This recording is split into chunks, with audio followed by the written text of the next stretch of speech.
ഹാസ്യത്തിലൂടെയും മൂർച്ചയേറിയ തിരക്കഥകളിലൂടെയും മലയാളിയുടെ മനസ്സിൽ ഇരുപ്പുറപ്പിച്ച മലയാളത്തിന്റെ പ്രിയ നടൻ ശ്രീനിവാസൻ ഇനി ഓർമ്മ. ഉദയം പേരൂർ കണ്ടനാടുള്ള അദ്ദേഹത്തിന്റെ വീട്ടിൽ പൂർണ്ണ ഔദ്യോഗിക ബഹുമതികളോടുകൂടി ഭൗതികദേഹം സംസ്കരിച്ചു. അദ്ദേഹത്തിന് ഏറെ ഇഷ്ടമുള്ള അദ്ദേഹത്തിന്റെ വീട്ടിൽ തന്നെയാണ് അദ്ദേഹം അന്ത്യനിദ്ര കൊള്ളുന്നത്. കണ്ണൂര് പാട്യത്ത് ജനിച്ച അദ്ദേഹം ഗ്രാമങ്ങളെയായിരുന്നു ഇഷ്ടപ്പെട്ടിരുന്നത്. പച്ചപ്പും ഹരിതാപവും ഒക്കെ ഇഷ്ടപ്പെട്ടിരുന്ന അദ്ദേഹത്തിന് നഗരത്തിന്റെ തിരക്കുകൾ ഒട്ടും തന്നെ ഇഷ്ടമായിരുന്നില്ല. അതുകൊണ്ട് തന്നെയാണ് അദ്ദേഹം വീട്ടുവളപ്പിൽ ഒരുപാട് മരങ്ങൾ നട്ടുപിടിപ്പിച്ച് അതൊരു വനമാക്കി മാറ്റിയത്. അദ്ദേഹത്തിന് ഏറെ ഇഷ്ടമുള്ള അദ്ദേഹത്തിന്റെ സ്വർഗ്ഗ വീട്ടിൽ തന്നെയാണ് അദ്ദേഹത്തിന് അന്ത്യനിദ്ര ഒരുക്കിയത്. ഇന്നലെ രാവിലെ 8:25 കൂടിയായിരുന്നു മലയാളത്തിന്റെ പ്രിയ നടൻ നമ്മോടൊക്കെ വിട പറഞ്ഞു പോയത്. ഇന്നലെ രാവിലെ 8:25 തൃപ്പൂണിത്തുറ താലൂക്ക് ആശുപത്രിയിൽ വെച്ചായിരുന്നു അദ്ദേഹം മരണമടഞ്ഞത്. 69 വയസ്സായിരുന്നു അദ്ദേഹത്തിന്. കൊച്ചി അമൃത ആശുപത്രിയിൽ ചികിത്സയിലായിരുന്ന ശ്രീനിവാസൻ 2 ദിവസം മുൻപാണ് ആശുപത്രി വിട്ടത്. ഇന്നലെ രാവിലെ ഭാര്യ വിമലക്കൊപ്പം ഡയാലിസിസിനായി ആശുപത്രിയിലേക്ക് കൊണ്ടുപോകും വഴി അസ്വസ്ഥത തോന്നി തൃപ്പൂണിത്തുറ താലൂക്ക് ആശുപത്രിയിൽ എത്തിക്കുകയായിരുന്നു. ഇന്നലെ മുതൽ അദ്ദേഹത്തിന്റെ വീട്ടിലും പൊതുദർശനത്തിന് വെച്ച ടൗൺ ഹാളിലും ഇന്ന് വീട്ടിലും അടക്കം ഒരുപാട് പേരാണ്, സിനിമാ രംഗത്തുള്ള ഒരുപാട് പേരാണ് അദ്ദേഹത്തിന് അന്ത്യാഞ്ജലി അർപ്പിക്കാനായി എത്തിയത്. മുഖ്യമന്ത്രി പിണറായി വിജയൻ, മമ്മൂട്ടി, മോഹൻലാൽ, ദിലീപ്, അങ്ങനെ ഒരുപാട് താരങ്ങൾ അദ്ദേഹത്തിന് അന്ത്യാഞ്ജലി അർപ്പിക്കാനായി എത്തിയിരുന്നു. സത്യൻ അന്തിക്കാട്, ദിലീപ്, നിവിൻ പോളി അടക്കമുള്ളവരെല്ലാം അന്ത്യകർമ്മങ്ങളിൽ കൂടെ തന്നെ ഉണ്ടായിരുന്നു. മക്കളെ ആശ്വസിപ്പിച്ച് അവരുണ്ടായിരുന്നു.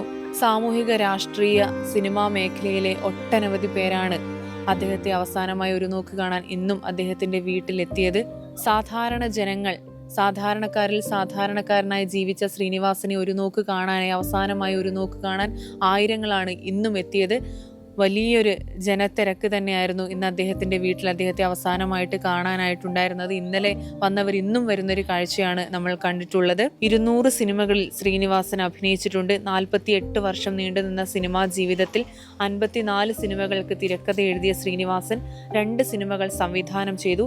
54-ൽ 32 സിനിമകൾ സത്യൻ അന്തിക്കാടിനും പ്രിയദർശനും വേണ്ടിയായിരുന്നു. സത്യൻ അന്തിക്കാടും ശ്രീനിവാസനും തമ്മിലുള്ള ഒരു വലിയ വിജയ കൂട്ടുകെട്ട് മലയാളികൾ എന്നും ആഘോഷമാക്കുന്നതായിരുന്നു. മലയാള സിനിമയിലെ നായക സങ്കല്പങ്ങളെ തിരുത്തിക്കുറിച്ച ഒരു നായകൻ കൂടിയായിരുന്നു നടൻ ശ്രീനിവാസൻ.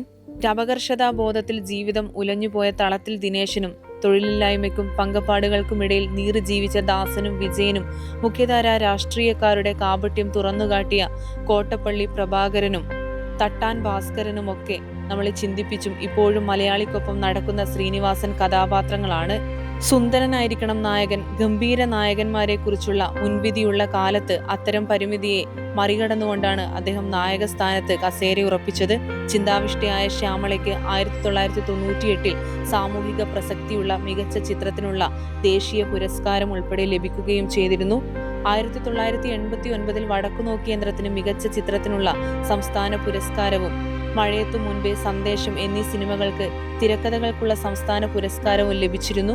അങ്ങനെ ഒരുപാട് പുരസ്കാരങ്ങളൊക്കെ വാരിക്കൂട്ടിയ ഒരു അതുല്യ പ്രതിഭ തന്നെയായിരുന്നു ശ്രീനിവാസൻ. ശ്രീനിവാസൻ എന്ന നടനും തിരക്കഥാകൃത്തിനും സംവിധായകനും ഒരു പകരക്കാരനില്ല എന്നത് നമ്മൾ ഏറെ യാഥാർത്ഥ്യത്തോടുകൂടി മനസ്സിലാക്കേണ്ടതാണ്. അദ്ദേഹത്തിന്റെ ആത്മാവിന് നിത്യശാന്തി നേരുന്നു. ഇനി ഒരിക്കലും ഇതുപോലൊരു പ്രതിഭ മലയാള സിനിമയിൽ ഇല്ല എന്ന ആ ഒരു സത്യം നമ്മൾ മനസ്സിലാക്കുമ്പോൾ മലയാള സിനിമയ്ക്ക് ഒരു തീരാ നഷ്ടം തന്നെയാണ് അദ്ദേഹത്തിന്റെ വിയോഗം. അദ്ദേഹത്തിന്റെ ആത്മാവിന് നിത്യശാന്തി നേരുന്നു.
Listen! Out!